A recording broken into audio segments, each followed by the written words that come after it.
서울 성북경찰서 사기죄 조사 과정에서 왜 전략이 필요한지 말씀드리겠습니다. 안녕하세요. 법률사무소 아신입니다. 사기죄는 단순히 돈을 못 갚았다는 사연으로 판단되지 않습니다. 계약 당시 어떤 말을 했는지, 상대방이 무엇을 믿고 돈을 건넸는지, 그 시점에 변제 능력이 있었는지가 핵심입니다.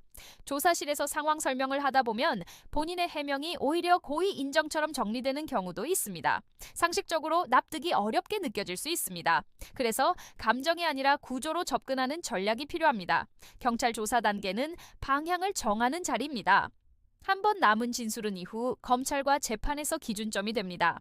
그래서 사실관계와 평가를 구분하고 시간 순서에 맞춰 설명하는 준비가 먼저입니다. 전략이라는 건 거창한 게 아니라 무엇을 먼저 말하고 어디까지 말할지 정리하는 일입니다. 조사 동행 역시 말을 대신해 주는 것이 아니라 진술의 흐름을 관리하는 역할에 가깝습니다. 사기 사건은 형사로 끝나는 경우가 드뭅니다. 손해배상 청구, 재산조사, 강제집행으로 이어질 수 있습니다. 형사 대응에서의 표현이 민사소송 자료로 그대로 활용되기도 합니다. 말이 안 나오죠. 그래서 상담 단계에서부터 형사와 민사를 분리하지 않고 하나의 흐름으로 설계해 왔습니다. 실제 회수 가능성을 기준으로 사건을 보는 이유도 그 때문입니다. 부동산 계약이 얽힌 사기라면 계약 구조와 권리 관계를 다시 짚습니다. 공인중개사 자격을 바탕으로 특약과 등기 관계를 함께 검토해온 경험이 있습니다. 가사 사건에서도 감정보다 이후 분쟁 가능성을 먼저 설계해 왔습니다.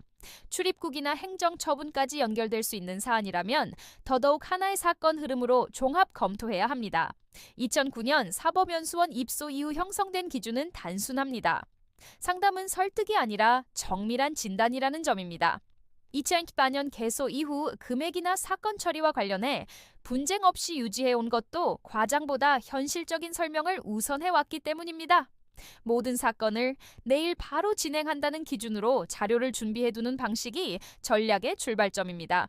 결국 전략이 필요하다는 건 즉흥적인 대응 대신 절차와 기록의 흐름을 관리해야 한다는 의미입니다. 이런 기준으로 형사, 민사, 가사, 부동산, 행정을 함께 다루는 곳이 법률사무소 아신입니다. 구체적인 상담이 필요하시면 본 영상 설명글을 참고해주세요. 구독과 좋아요는 보다 꼼꼼한 법률 상담에 도움이 됩니다.